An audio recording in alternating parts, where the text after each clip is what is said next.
So I'm Sarah Evanson, and I'm here at the historic Elmendorf Inn talking about historic foodways in the 18th and early 19th century, and specifically we're talking about what it was like to prepare for winter in this time period in this area.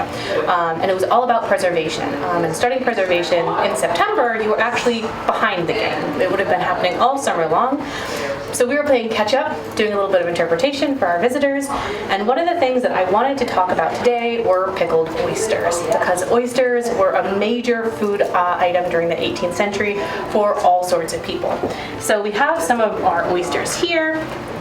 Some have already been shucked, some we just shucked, and we need to get started. So I'm working off two historic receipts or recipes from the 18th century. One is from Hannah Glass's cookery book, and one is from Eliza Smith's cookery book, The Complete Housewife, but both of them are essentially the same. So they both say, take 150 of large oysters. So this is a ton of oysters, so we are not going to be working with that quantity because unfortunately for me, because I love oysters, they are very expensive today. In the 18th century, they were not very expensive. And so the point is you wash them in their own liquor, then scald them in their own liquor, and then you boil them, take off any scum that comes up, and then you add white wine vinegar, nutmeg, onion, white pepper, mace, cloves, bay leaves if you have it, until the pickle is of good taste. Hi, Olivia. So that's what we're going to be doing. So step one is to take the oysters that we have and scald them in their own liquor. So we have our kettle. We're going to take our oysters, and they're nice and juicy. And I'm going to save these lovely ones that we have for us for a snack. My fire has a lovely crane here, so I want these to scald fairly quickly.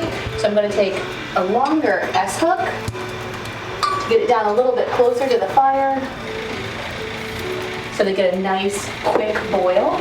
I also need to check my chicken while we're at it. We've started this chicken this morning, and it's coming along quite nicely.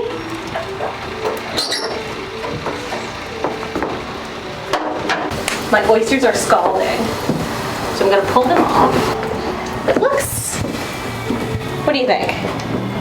Do you see any scum? Does it look like maybe there's some stuff on top? Yeah. Looks a little gray. Looks a little gray, looks a little scummy. So we're going to just take off any of that little bits of scum that we see. But honestly, it's looking pretty good. So based on the recipe and what we have available, we're now going to add some mace, some clove, and our vinegar, and let them boil. Mace, have you all seen mace before? So mace is the outer coating of a nutmeg, and it's really cool because if you get a piece, you can see, like this one's actually pretty good, you can see how that nutmeg would grow right inside it. And if I take this one and break it, do you want to smell? No? I'll smell it. Oh wow, that smells amazing. Yeah, so that's mace. So we will take a blade of mace. Mace is very strong, so we don't need a ton.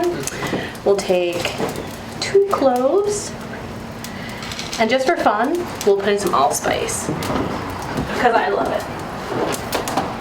And we'll add our vinegar.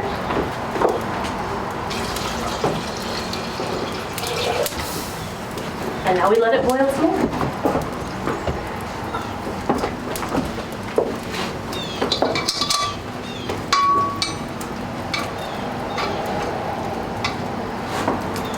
And when they have come to a boil, we let them sit.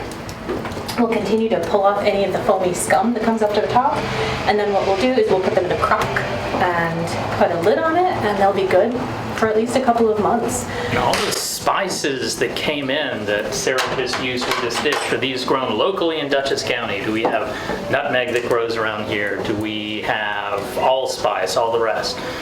Not really, but here in the colonial period as part of the British Empire, one of the advantages is the 18th century British Empire is basically the Amazon of the period. You can get anything from anywhere in the world where the British have an outpost, and its delivery is guaranteed to you by the British Navy. Because that's always the thing, that whole expression of, well, is your ship coming in? My ship's coming in. Oh no, my ship's sunk. That's real concern, but because of the British Navy, you have things that are grown in the Orient and Indonesia and Madagascar that are available to people in Dutchess County that are stocked at stores throughout the county, so that folks here in Red Hook, folks living in what is today the town of Washington, what was Crum Elbow Precinct or Charlotte Precinct, can get the same kinds of stuff that people living in England and London can get. So, but of course, as we're about to see, there's a lot of stuff that is locally sourced that goes into cuisine as well. Well, but as we were talking about earlier, this was an incredibly multi-ethnic area, so you're drawing on international flavors and attitudes towards cooking and eating, as well as international and global flavors. So now that we have everything going, we can start on our pie. We are really lucky because we have some historic apples today. So we have Pitmeston pineapple and Jonathan apples that were grown locally. They are late 18th and early 19th century varieties of apples. And it was really cool. So you can tell that this is an heirloom apple. And you can tell that this is a not heirloom apple just by looking at them. And they taste different. They have different textures.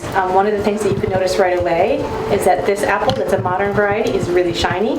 This one kind of has a little bit of like a rougher or more dull skin. It's just really cool because things tasted and looked and behaved differently in the past. So we're going to turn these apples and maybe some of our modern ones into a pie because it is apple season. It is also dairy season. We're using up the last of our dairy as we get ready for winter for our cows to be bred and dried off. And we're going to just have a really nice day.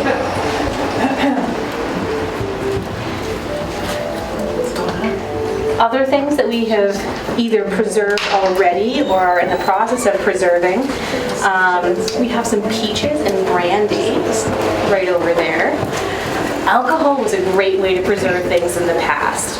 So that's peaches and brandy and sugar that have just been soaking together, and that's going to be really delicious. We also have some hard cider that was made using heirloom variety of apples by a company out of the Schoharie Valley. And making hard cider, fermenting, is a food preservation technique. You're preserving your apples for the whole winter. And actually even brewing beer. We have some interpretive ale here. Brewing is a way to preserve your wheat harvest as well, and your barley, and all of those wonderful, delicious things. And how do we preserve beef, Sarah? Beef? Beef. There are a couple different ways. So that one is being salted in a dry salt. It's a saltpeter, salt and sugar mix. And that just sits in that for about 6 weeks until you hang it to dry. You can also pickle beef. You can put it in a saltwater brine, kind of like what we would consider to be corned beef. Or you could brine it and then dry it or smoke it. So you could have like a smoked meat. Pork would be similar. You could make ham, so you could cure them, kind of like that, and then smoke them.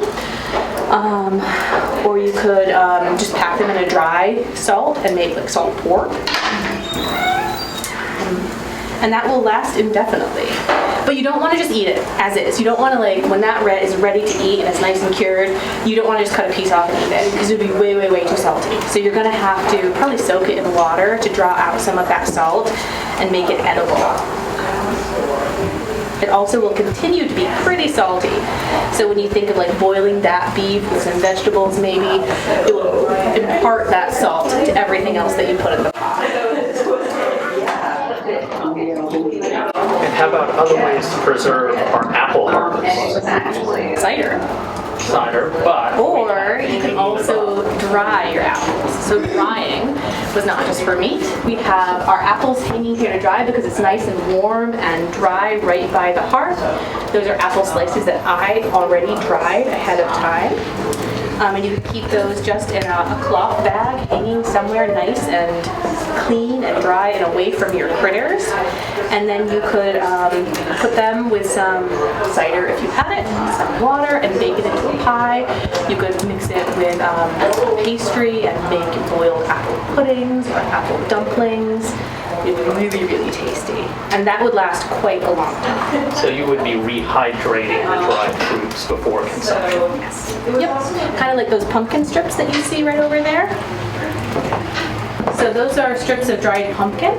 And that you would soak in warm water or boil it and get like a nice pumpkin puree. And then you could turn it into whatever you wanted. If you wanted to make a pumpkin pie, you absolutely could. But what I like to do more so with that is to boil it with cornmeal and make a boiled cornmeal pumpkin dumpling. And that is really, really tasty.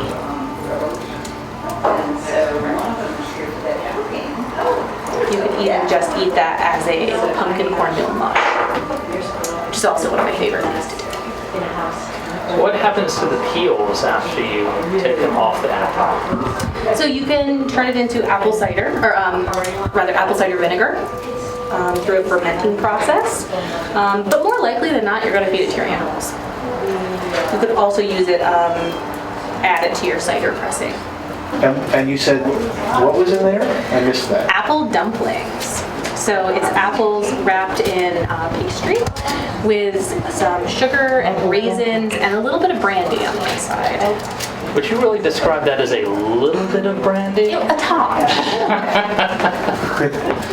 Just for flavor, not for preservation. The peaches and brandy that was a pure preservation exercise. There's a lot of brandy in That's that. how you make your fruit last at least partway through the winter, soak it in alcohol. Also And makes sugar. a great party treat.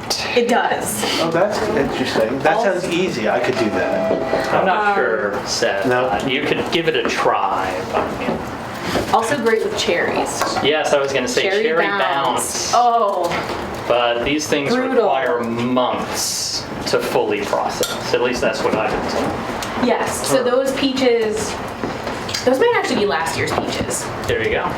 An example of the preservative power of hard liquor Yeah. And sugar. and sugar. I did also Mostly have some hard plums that were preserved in just plain sugar that I just finished up yesterday, actually. Most of the cherry bounce stories I've heard involve starting this time of year to get your product in the spring. It was not cherry season, so you would have been doing your cherries earlier. Oh, wow. Yeah. Well, these are modern stories of cherry Yeah. bounce. Cherry bounce it's so delicious because it's so fruity and yummy and you can't taste the alcohol, but it is extremely alcoholic and very high in sugar. And if you don't know that you're eating a lot of alcoholic cherries, Many fantastic but difficult to remember stories have come about as a result of cherry bounce. Tom Connolly. Deadly. So come take a close-up at our apples here. What are these called again, Sarah? Apples in paste or apple dumplings?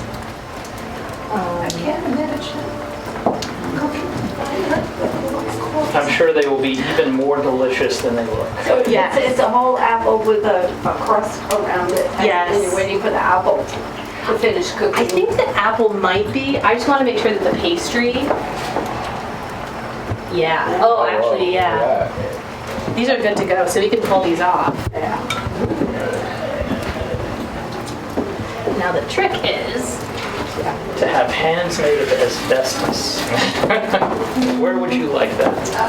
Put it right here. Are they expensive? they are. Heat management is one of the keys of the art of cooking, and it is an art. This is a trade as much as making clothes, making shoes, making sails for ships as a trade. Women were apprenticed at a very young age to learn this because your heat has to be, as Sarah's demonstrated all day, just right, and that means knowing how to make the right kind of fire, how to move that fire around. Actually, I'm going to move it because I want to roast it a little bit quicker. So it'll get a little bit more heat right here. But what I'm also going to do is just pull some of the fire a little bit closer. Because otherwise, Will and I will not get any dinner. Which is your midday meal, not your end of the day meal. Supper. It takes all day to make it.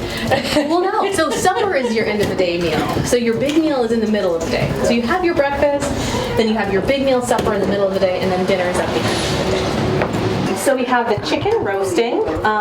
This is the time of year when you would be kind of culling any extra animals that you have that you might not be able to support through the winter, who are reaching the end of their useful life. So in the 18th century, you're probably not raising meat chickens, you're raising hybrid birds, so they are used for both meat and eggs. But this is a time of year where chickens kind of start tapering off in their egg laying. I have 18th century heirloom variety chickens, and they molt every November. And I'm like, why? And so they stop laying then. And then they pick up again in like late January. But so if you weren't able to feed that chicken over the winter, you would slaughter it. And this is a great time of year to do that and enjoy the bounty of your harvest. So that's why we're roasting our chicken.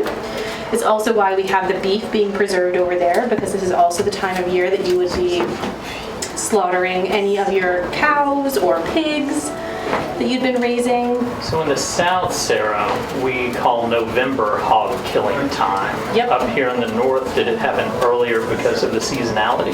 Yes, yeah. Because it is warmer down there, so you can wait a little bit longer.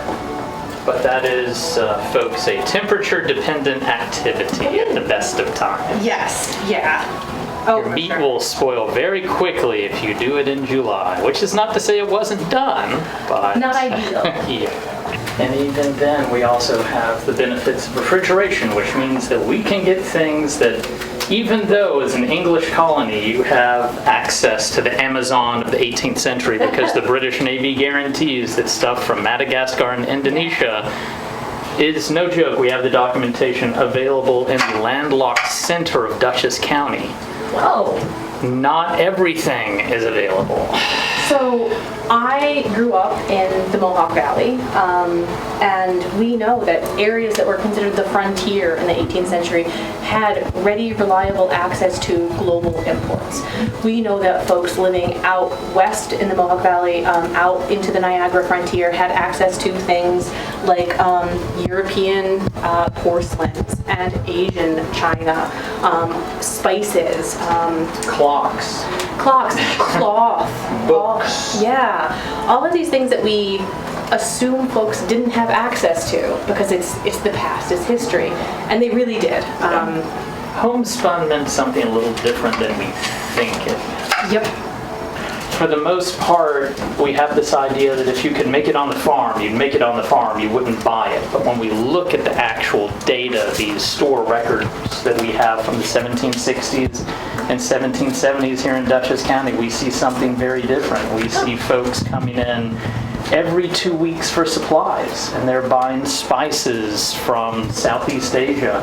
They're buying rum in large quantities, 2 gallons at a time from the West Indies. They're buying cloth that is made in England. So it's very much not this idea that we have of, oh, the colonies were ruggedly individual and made everything they needed. And students of the American Revolution know that once the Imperial Revolt begins here in 1775 and the British decide to cut off trade, things get extremely difficult, and that's when you get what we think of as homespun, but it's not a choice. It's forced on them. Right. Because Makes sense. part of being a colony, there is an advantage of that. You are part of a global trade network. Now tell us about getting these citrus fruits in the 18th century. It would not have been quick, nor easy, nor cheap. Also, it would not have looked like this. So one of the things that I have not been able to source is an appropriate 18th century lemon. You mean they weren't Myers lemons? So from what I've been able to research, the lemons would have had a much thicker skin and much more pith. But yeah, so this would have been imported from some tropical climate, likely the East or West Indies. And Along with that rum, right? along with the rum. So they would have been more expensive, but not impossibly so. And that's one of the things that we also often think about, that luxury items would have necessarily been unapproachable for everyday normal people. And that's not the case either. Luxury meant something different in the 18th century, especially in a place like Dutchess County, which was the last settled of the main Hudson Valley counties. Settlement doesn't really take off until the 1750s around here. You see a bunch of people writing in the Revolution about how Dutchess is the most backwards and slimmest settled of the counties of the Hudson, Ulster being far above, yet they have access to things that you might think are luxury goods, like fine English silver, knife, fork, and spoon sets, clocks, books, citrus fruits. All of these are being retailed at stores throughout Dutchess County, including ones that are far from the river and the navigable creeks. Yeah. We see different types of sugar, also different forms of sugar. They are selling granulated sugar. Are they selling maple sugar? Do not recall having seen that in any of the sources yet, but I never say never because primary source is always surprising. So one of my favorite things about maple sugar is there's a traveler traveling through the Mohawk Valley, and he stops outside Fonda. And the woman who lives there with her husband takes in lodgers. They're not running an inn, but typically people took in lodgers as they were passing through. Money's money. Exactly. She ran a sugar bush, and so she was trading sugar at 3 pounds to 1. So 3 pounds of maple sugar for 1 pound of cane sugar. Wow. And knowing the amount of labor it takes to prepare maple sugar, not maple syrup, Yeah. maple sugar, It's very different. that she was willing to trade at such a deficit because I believe she wanted that flavor. She wanted the cane sugar. She didn't want her, whatever she was making, to taste like maple. Yeah. And the Mohawk's a long way away from Manhattan.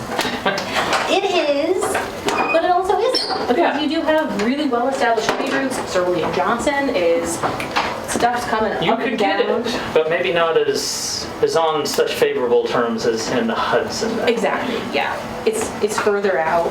There are more variables.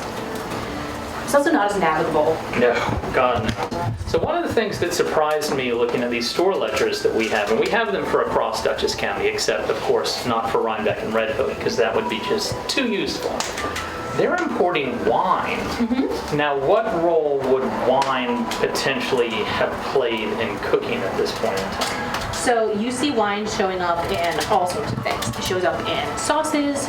You add it to baked goods. You drink it.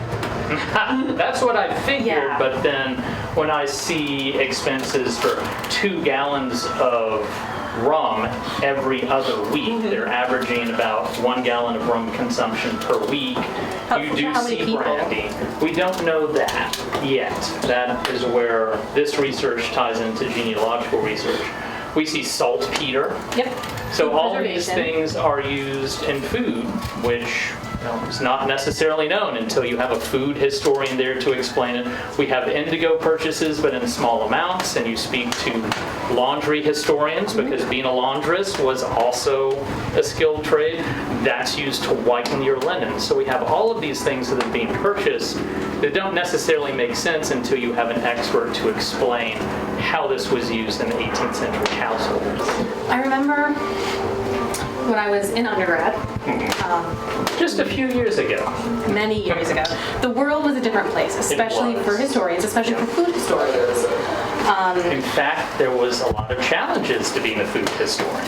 Yeah, so I remember early on going to my advisor and saying I wanted to write my undergraduate thesis on food history.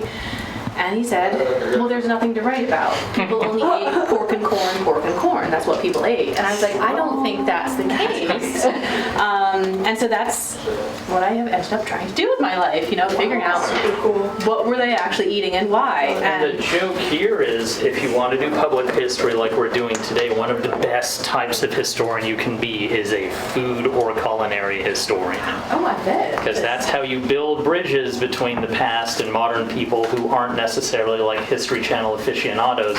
Everyone has always had to eat. Almost everyone has used a microwave. Most people have used a stovetop. Think about how much fun cooking would be in a fireplace. And for a long time, historians were interested in a specific type of history. They were interested in what, wealthy, politically motivated people were doing. And so you see trends towards telling the stories of real people, like you and me. And it's hard to learn about culinary and food history because the sources aren't always readily accessible or readily apparent. So using your store receipts and ledgers, you can get at food that way. Oh, yes. But you have to be intentionally looking for it, and people didn't know to look there for a long time.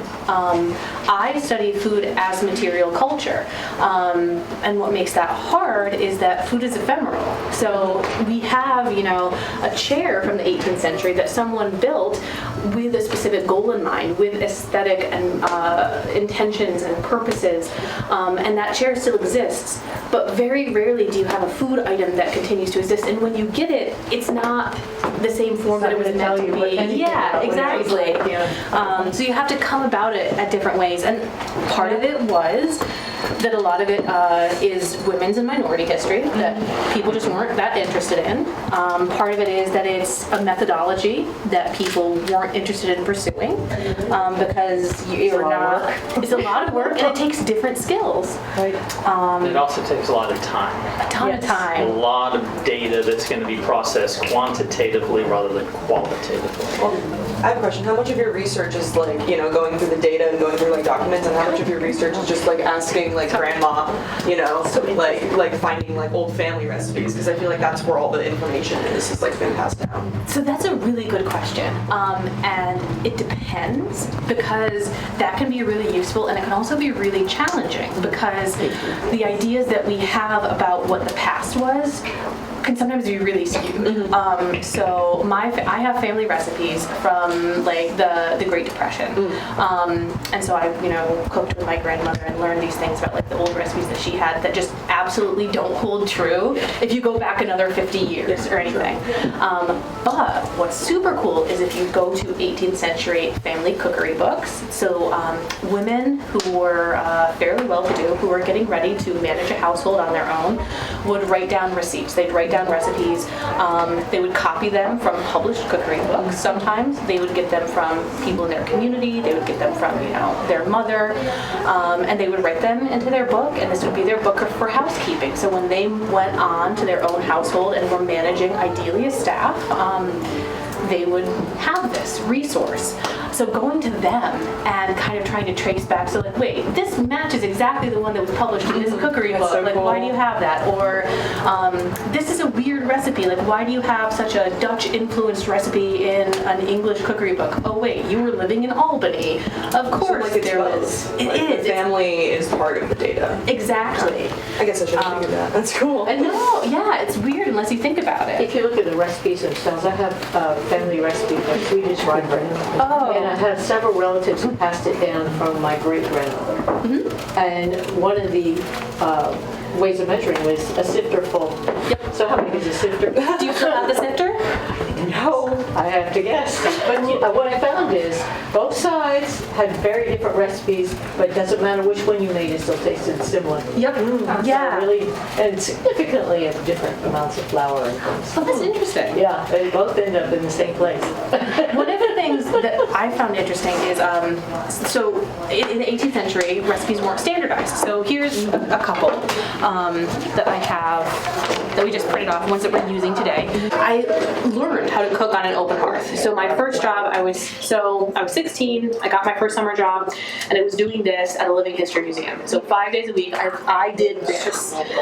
Super cool.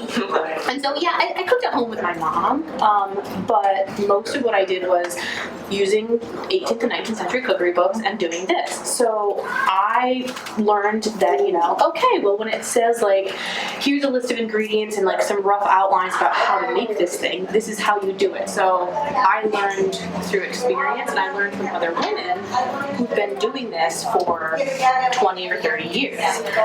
And that really speaks to the fact that this takes a huge amount of skill and experience to know how to do. Because you can't just come in and just do it. And one of the things that we were talking about today was fire management. So what kind of wood, what size of wood gives you the best coals to bake with versus the best coals to cook with. So I absolutely believe that the things that I prepare on an open hearth or in a bake oven, a historic bake oven, do have different textures, do have different flavors than if I use the same recipe and cooked in a modern appliance. And that goes back to this idea of like sensory history, and knowing that the food of the past was materially different from the food that we have today. So these are heirloom apples. They're varieties that would have been common in this area in the early 19th century, which is awesome. But it's still never going to be the same because they were grown in a different climate, and they were fed different food, and the land itself is different. And the way we're preparing them, even though I've tried really hard to keep it historic, will be different. So it's different really by cool different cooks too. So exactly. You're never going to get it exactly the same, no matter what. Exactly. And the flour even probably, right? Yeah. Yeah, where do you get your flour for this? Yeah. That's one of my favorite things. Some places still grind it. Yeah. So typically, we in the 18th century in this part of the world would have been using hard red winter wheat, and that you can get from a couple different places. I like to get mine from Anson Mills, which is a mill out of the Carolinas, because they source their heirloom grains, and they're really it's a really good quality. They also have 18th century corn varietals that they mill into cornmeal and rice. It's one of the only places you can get 18th century varieties of rice, which cooks up totally different from the rice that we use today. So I love that. They're a little pricey, but there used to be the mill at Anselma. You could also get historic grains from, and then there's a couple more because it's getting to be a little bit more popular. So we've got oysters cooking in there right now. They are boiling in the vinegar, so they make their own nice brine and absorb all that vinegar, and then we will put them into a crock. Okay. So how would you serve those up after they've been prepared this way? Would you serve them straight from the crock? Would they be an ingredient for another dish? They would be served as pickled oysters. So oysters were eaten raw on the half shell, they were eaten boiled, or they were eaten pickled. And they were eaten in large quantities. They were, yes. And may or may not have been a luxury depending on who you were and where you were. Where we are now, they would have been quite prolific. Somewhat how prisoners of war were fed lobster during the Revolution, which today would not be considered a good scheme. We're not worrying about scum anymore. No, we're just going to keep them as they are. Now is the time when I burn myself terribly. I'm not going to watch. You can do it. We believe in you. Appreciate the vote of confidence, especially since Sarah is the teacher today. So, items. Thank God. I wasn't even going to bring this today. This is so cool. This is good too. Have a great day. Thank you for coming by. Wow. All right, the oysters are. Yeah. This is really good. How good is it? It's really good. Should I break out my original silver spoon engraved to 1762? I'm in there now to keep it all where it's supposed to be. Who says that you can't use original stuff? So good? Mm-hmm. Yep, this is the Humvee. Only I'd brought preserve. my This is some country cheese that is firming up. This is lard, rolling of course. pin. We love our lard. Lord, do a lot. And then But, we, how do you make this? Sarah, we have a question about Cheese? your hard cheese. So cheese is a food preservation process. You take your whole milk, so it's milk that still has your cream still mixed in, and you heat it.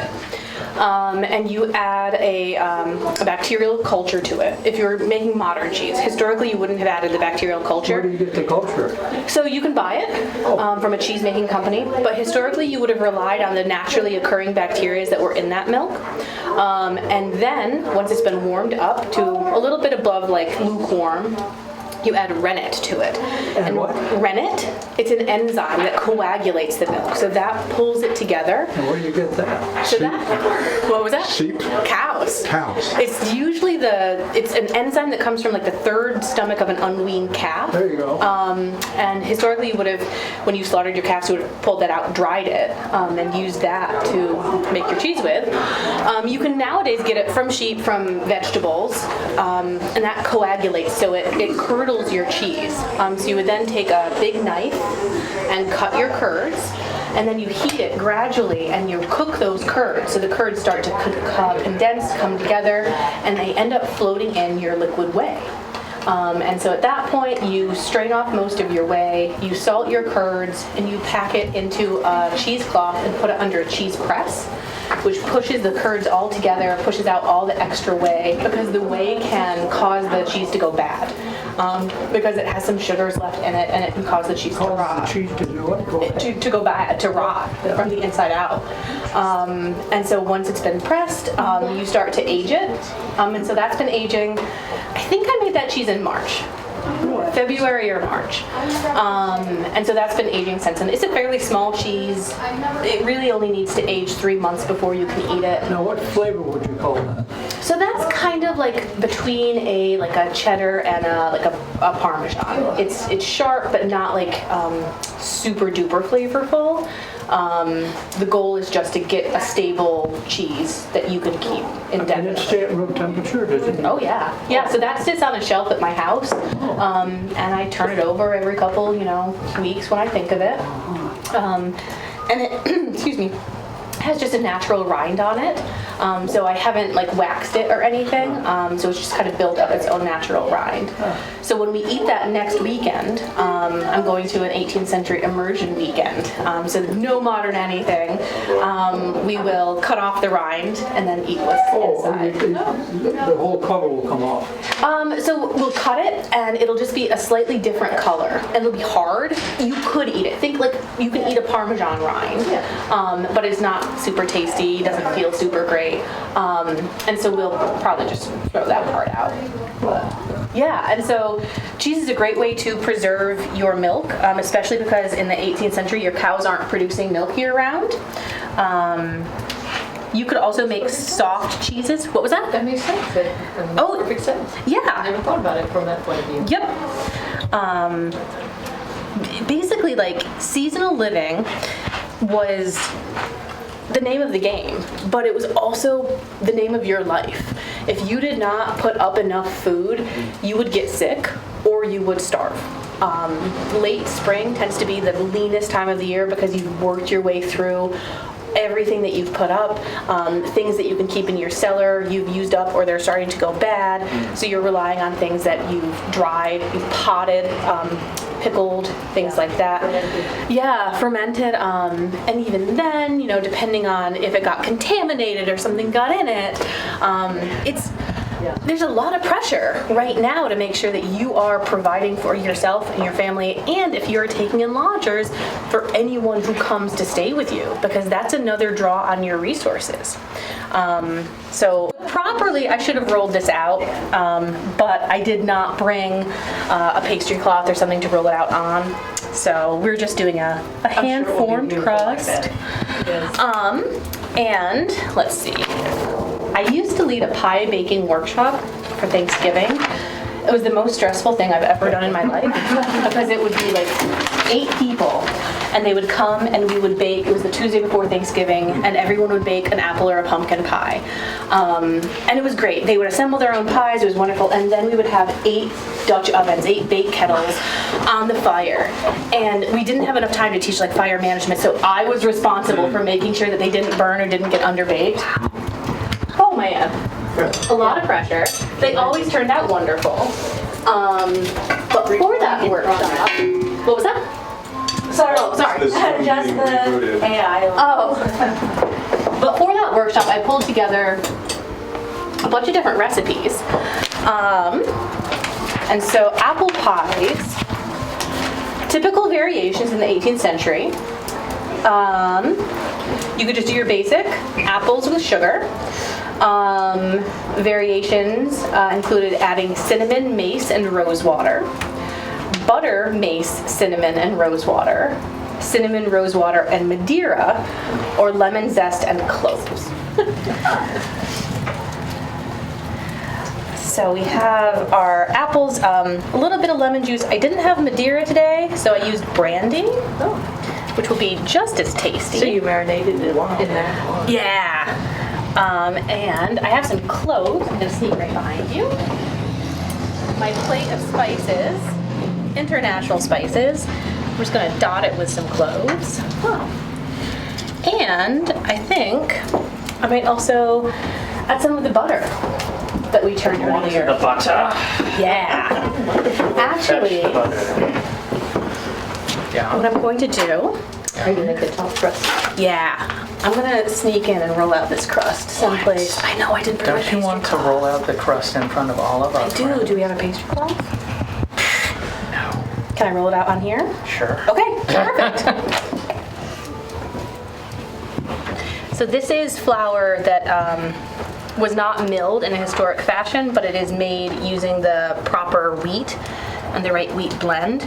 So the hard Einkorn wheat? What's that? Einkorn wheat? What do you mean No, by so proper? this was actual wheat. It was a hard red winter wheat. Oh. So einkorn by this point wasn't really being grown or used, at Not least yet. in. So we're way past einkorn at this point. Oh, Einkorn is one of the first grains, einkorn, emmer, and spelt. And so by this point in history, we are straight into wheat as a main crop. So hard red winter wheat is sown when it's colder out, and then it matures as the spring and summer warm. It has a hard coating on the outside, so when you mill it, it takes like one hard smush to crack the shell, and then lighter pressure.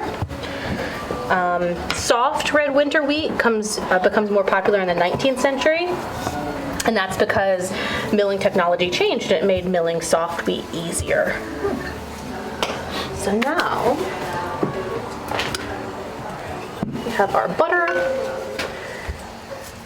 and we're going to just dot some in, because you can never have too much butter. oh, no, I agree. It's fantastic. So you make this butter? Yes, I have not tried that. Oh, it's wonderful. I have not tried making a Oh, I love making yogurt. No cinnamon? No. So cinnamon you can use, but cinnamon really becomes a lot more popular in the 19th century. Rose water was huge in this point in history for apple pies. Oh, it sounds really wonderful. So is when I tried to steal a baked apple, Yes. A dumpling. Yeah, an apple dumpling. I'm so sorry. I wish I could. hey, I'd sign a waiver to get Become a volunteer. Yeah, there you go. I have one. You never know. So my goal with this, because I'm baking it in this bake kettle, I want to make sure that it doesn't like overflow and spill any of that like nice sticky apple stuff. So that's why I just folded it over, and now I'm gonna crimp it. Is the pie dish clay? It is. It's a redware plate, so it's just a type of So you can cook with ceramic. that? You can Oh cook with yeah, that? Oh, yeah. I didn't actually realize that. Redware was incredibly common in the 18th century. I knew about that. I didn't know they used it to cook in. I thought it was just for serving and eating. Yep. That was a homemade pie. What was that? I said, that was a homemade pie. It sure is. Yeah, that's amazing. Realist of the real.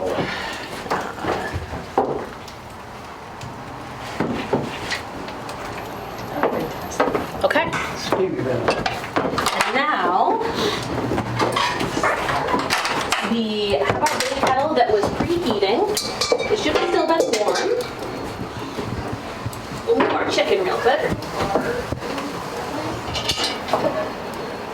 So, a couple things I want to bear in mind.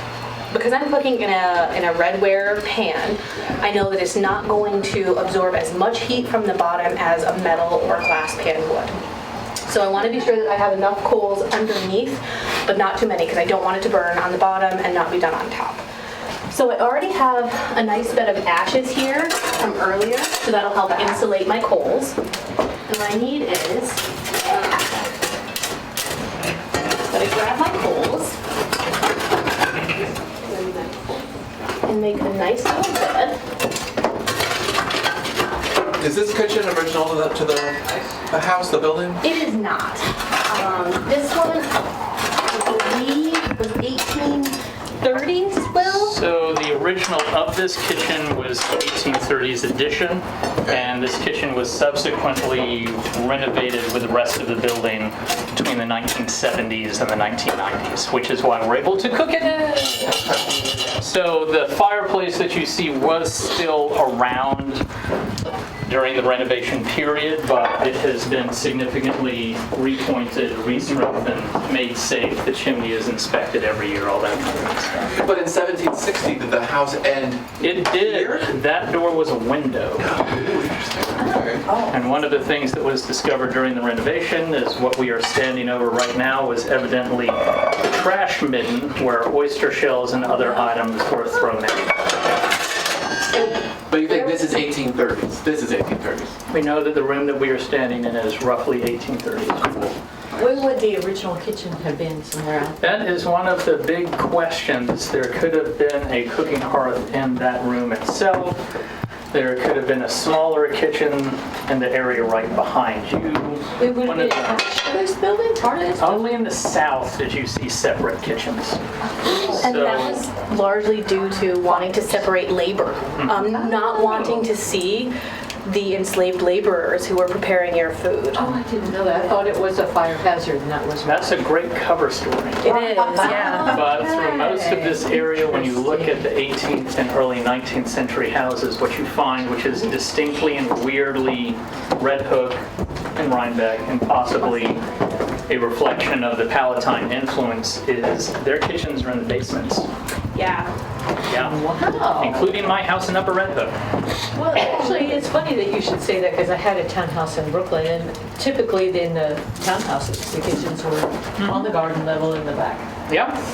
So, but around here, I mean, not in the case of the Elmendorf, because a lot of those buildings that I'm talking about with basement kitchens were built into a bank, so the side of the hill. Makes sense. Thus, what is technically the basement, you can walk right out of a door and be on ground level. And, well, in my case, your well was right outside. So very easy access to water. So, spices growing, see, I did not catch fire. Interpretive exercise. Yeah, so that's what happens with a natural fiber when you get it in the On fire. the other hand, that gown will never be the same again. All right, hold it up so I can take a proud Instagram You're gonna have to focus of patch it. But do you have the cloth to patch it? I don't. Ah, it's going to be contrasting You cloth. can do like the Japanese do and make them also part of the beauty. It will be part of the story, that's for darn. Actually, But, perfect example of, Yeah. I did not go up in flame. Death by Like, petticoat? Yeah, Not not a real. thing. is your Another. dress linen? It is, The yeah. linen is not flammable. Neither, generally speaking, is wool, especially the worsted wool that would have been used. I thought that was a worsted wool. No, this is linen. Very difficult to dye in the 18th century. Linen, yeah. I'm so sad. But it's a great story, and that's what we're all about here at the I know. Historic Elmendorf Inn, the stories. But And so does that take all day to bake? No. So honestly, it will not take any longer or any shorter than it would in a normal oven. The whole point, you're still baking in a contained space at about 350 degrees. Instead of just turning on your oven at home, you're managing the fire. So that bake kettle, it's a little hot. It's probably closer to 400, like 375 right now, just based on the fact that my finger touched it when I was putting the pie in, and it's a little warm. But what makes me really not happy is it's not deep enough because the pie was quite tall. Right. I had my trivet, this right here. Where is it? So this is a trivet, which is still hot. It's iron, and it sits on the bottom of the bake kettle, and you put your plate on top of it, so it allows the heat to circulate underneath it for a much more even bake. Had I left this in there, the lid of the bake kettle would have touched the top of my pie. No good. No good. It would have stuck, it would have been bad. So I had to sit my pie on the bottom of the bake kettle, which isn't the end of the world. It's something that we'll have to pay attention to because it means it will cook much quicker and it could burn, yeah. It will also be a little bit trickier to get out. To get out because it's much deeper in there. Yeah. So we might have to take it off and let it cool. Too many apples. How many apples? Too many apples. I know, right? There's no such thing.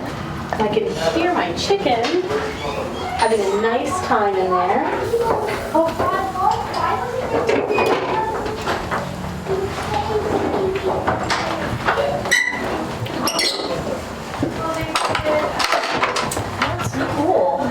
Okay, What's next? we're gonna pull this chicken off, Boy. and I'm gonna need your help.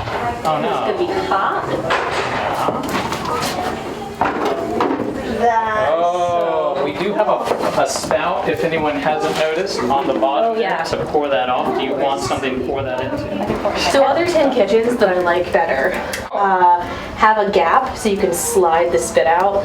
This one does not. So, You can slide this way out. I slid this way out. through the front? Through the back, through the side. Oh, now I see what you Yeah. mean. That would be super convenient. We'll put in for our next order for a tin kitchen. A So what we're gonna do is we're going to see if we can somehow finagle this very hot piece of metal And hot piece of chicken. and heavy piece of chicken. Do you need me to do anything? Not yet. Perfect.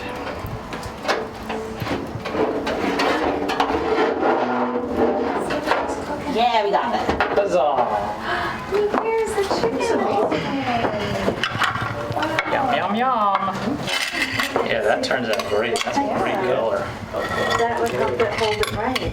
Yeah, so the spit, otherwise, as you cook your chicken, it can fall off.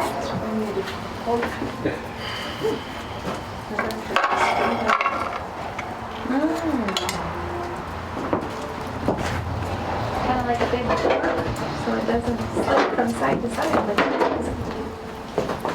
That's a nice breeze.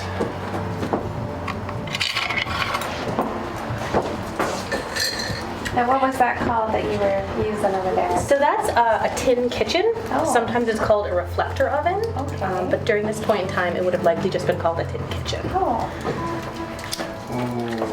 It looks amazing. I know.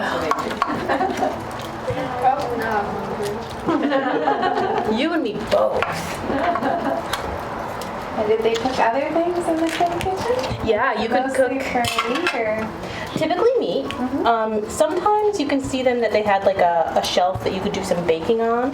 Was meat the only food I had to eat? No, but they did eat a lot of meat. It was hard to be a vegetarian, but some people were. Ben Franklin, very notably, was a vegetarian for at least part of his life. I don't understand why would it be hard to be a vegetarian. I mean, it's easy to grow vegetables. It So why? is. So why would it be a problem on being a vegetarian? Because people thought it was weird. Everyone was like, well, then why aren't you eating meat? We have an apple pie that is in our bake oven, sometimes today called the Dutch oven. Earlier we had basically apple dumplings. There's a whole apple in there that is filled with raisins, brandy, and a spice mix, and then dough over top of it. I think that's, oh yes, and we have pickled oysters of all things that we just took off the bottom. I have never tasted a pickled oyster. What? Have you? It sounds You were amazing. experimenting with dishes here today? It's gonna be so weird. I'm not gonna like this. Yes, you are. Think positive thoughts. I love oysters. So it's oysters with vinegar, mace, cloves. Ideally, it would have been bay leaves, but we Did you didn't put some have any. allspice in there? I did put some allspice in there because I like it. I'm going to watch you eat it first, unless you want us to do this simultaneously. We should do this simultaneously. Okay. Normally you don't eat it long, is that the idea? Well, so I've never eaten a pickled oyster. I love oysters of all shapes and sizes, but I'm not sure if I would This like is a an pickled one. experimental dish. And it is still warm. It is very warm. All right, ready? Cheers. Cheers. 1, 2, 3. Oh, that's really good. Good. That's phenomenally good. See, sometimes the experiments turn out.